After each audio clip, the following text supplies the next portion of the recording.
Joining me here at the Farm Science Review field plots for LG Seeds is Corey Prosser. He's their agronomist. And Corey, nice to visit with you again. And first of all, give us some general observations as you look. We've already done one video and we saw some tremendous looking corn. This looks a lot different to start with. Give us an idea, what's the differences from here? Were you trying to do some different approaches to what you had to field, or are these the same varieties? No, it'd be pretty much the same varieties that we had at the last plot that we kind of visited with about 2 weeks ago. Biggest issue with this has just been the weather difference here. You know, we've had a little bit drier weather up north. They caught a little bit more rain than what they caught here, so that makes a big difference, and of course you can see it with the corn quality as well. Yeah, it's unfortunate when you got a harvest that Mother Nature didn't give you an optimal opportunity, but it's a great chance to better understand what the capabilities of your corn numbers are. Yeah, absolutely. This definitely gives you the stress tolerance and those type of things. It allows you to see what can handle the heat, what can handle the drought, or those type of situations better. So that it actually tests the hybrids more than having a phenomenal year. We spent the last week, week and a half here looking at a lot of our research plots across the state. And every one of them's been different. You know, we've started kind of down southern Ohio, moved north, but absolutely we've looked at all of them and really kind of analyzed them. I've looked at a lot of these plots probably a little bit more closely just because of the different conditions we've had across the state to really try to, I guess, get a better feel for new products or up and coming stuff out of the research side of things. Yeah, we talked a little bit before we got started about know your market. Down south, you've actually got a little different target market, some down on the river, and guys down there may be selecting some different corns. Tell us about what they're selecting and why. Yeah, so you know, you go down towards the river. There's a lot of conventional market down there with the river. So we have, you know, both corn, soybeans. Both, a lot of guys are raising conventional crops down there, and that's one thing that's kind of unique to us is we offer a very wide lineup of conventional hybrids.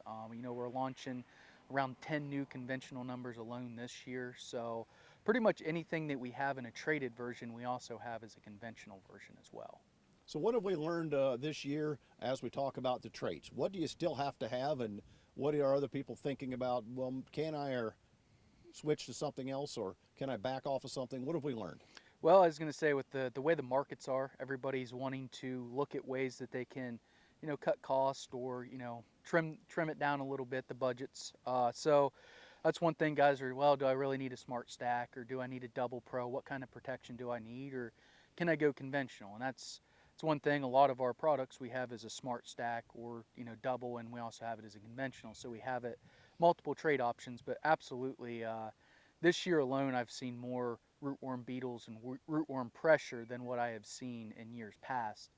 So the traits definitely still pay to this day. It's just you got to see, you know, every situation's different. Now, a lot of guys say they may or may not have any pressure. How many of them are right? Well, you know, there's a lot of guys that don't know they have pressure until they find out the hard way. But there is a lot of pressure out there that I think we don't realize what it actually is. It may get, you know, misdiagnosed as maybe, you know, green snap or, you know, some other kind of issue. You know, maybe it was too dry. We're not sure what exactly happened. But when we see those issues, you know, we definitely look at them and find out. I actually have a couple roots here of a grower we dealt with down kind of that Montgomery County area, and you know, it was a corn on corn situation, and he wasn't. They planted some smart stacks, and part of the split the planter between a smart stacks variety and a double pro variety, and definitely I got the call to go down and take a look at it, and it was pretty obvious. Yeah, remarkably different, but not necessarily in favor of what you wanted to have when we're talking about yield at the end. No, absolutely not. You can just kind of tell from these different roots here. This would be, of course, the smart stack variety. You can see just the root and the stalk on that compared to, this was the double pro split planter that was actually planted right beside it. You can see these nodes are completely gone on that side of the plant. It actually was laying gooseneck down pretty bad, and then the brace roots were trying to reroot itself. So, you know, just looking at the stalks alone, I mean, you're talking substantial yield loss that they're going to occur. Well, Corey, let's take a look at some of the corn plot out here and what we can find out. All right.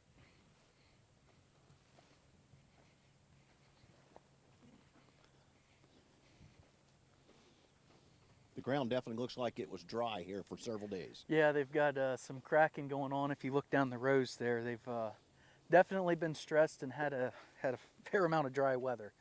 So this will be the first one we kind of stop at here. This would be one I did touch on earlier. I touched on up at the plot that we done in northern Ohio, but this is a 109-day conventional product that is actually conventional and double pro as well. So, and it's one that we're actually testing with Viptera traits as well in our research plots here throughout the state. So, like I said, grain quality on this one has been very good. Just overall plant health and agronomics have been strong to this one, and it's gives a guy an option, like I said, have that conventional if they're really interested in good grain quality, something they can push populations on. So if they're a little bit higher populations or something like that, you know, that 34, 36,000 or higher, they can do that. Or also, I've got some guys up in the northern part of the state, some of my dairy guys will use this dual purpose because it'll get some height to it as well, put some tonnage on for them. Okay. What else do we have down here? So we have another 109-day that we'll touch on here.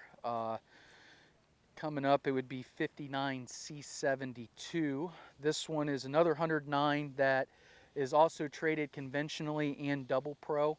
This one, we've already got some, guys talking about it down south that have started harvesting things down by the river, and it's been performing very well for them. They've been extremely happy with it. Agronomics is probably going to be one of the healthier products in the lineup. And it's more of like a full flex type product, so a lot of guys like that because it'll put on if you have stand issues or wet springs like we always have, it'll put on a flexier ear at lower populations. So really, it's one that we can get away with a little bit lower pops, 32 or 30,000 even. But having that conventional option also makes it a big player for us down south. No-till is a very good situation for this. We use this product a lot throughout the state in no-till. It's a very good product for that, the colder, wetter soils if you're trying to get started early. All right. What else do we have? We'll go down to the 112 days from here, so they'd be quite a bit farther down the plot. Corey, as we take a little walk down to almost the other end of the plots, what are you bringing us down here to show?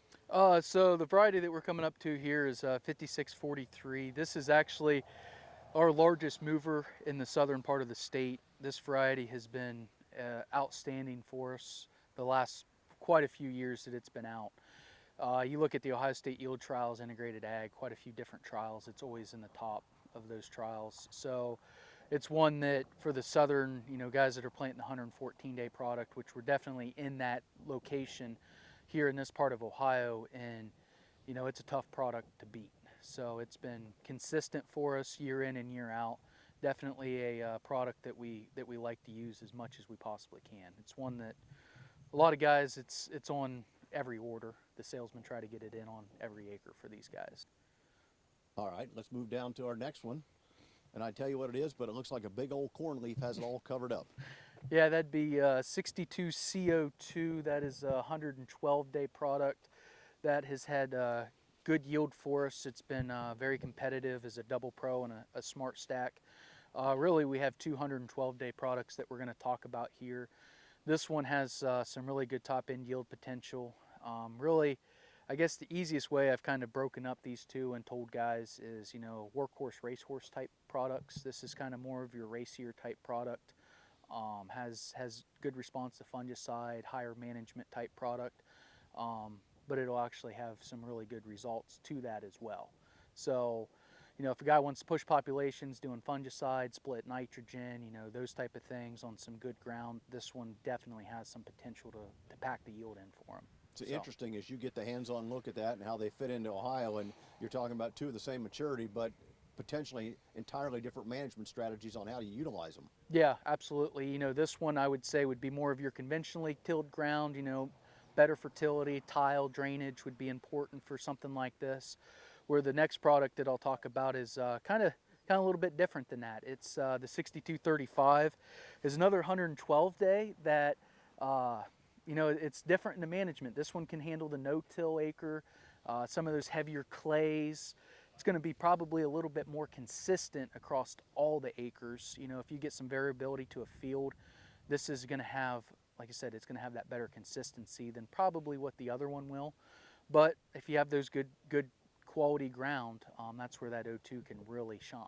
Yeah, farmer wants one that's really good when it's cold, really good when it's wet, and really survives the summer with no rain. So you got one of those? Yeah, yeah, I was going to say, yeah, that's about every year we've got something different that gets thrown at us. So that's why we test everything. We just try to put it through the ringer and see what we can come up with as far as products go that are going to work best on every acre. I mean, there's no perfect hybrid for every farm and every acre.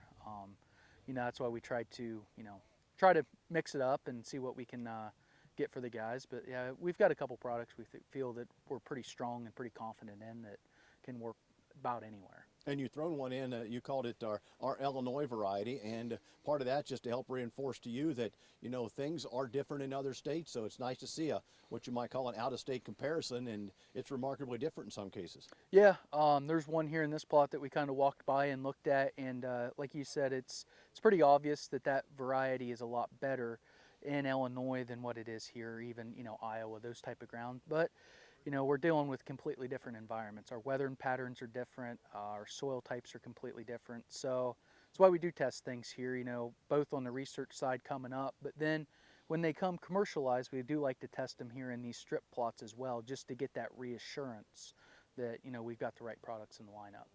Corey Prosser, my guest. He's the agronomist for LG Seeds for Ohio, and you can find out more at lgseeds.com. Corey, thanks for the update, and thanks for giving us a trip to the Farm Science Review this year. Yeah, thank you guys for coming. Farm Science Review is a little bit different this year than what we've been used to, but I guess we'll deal with the hand we've been dealt.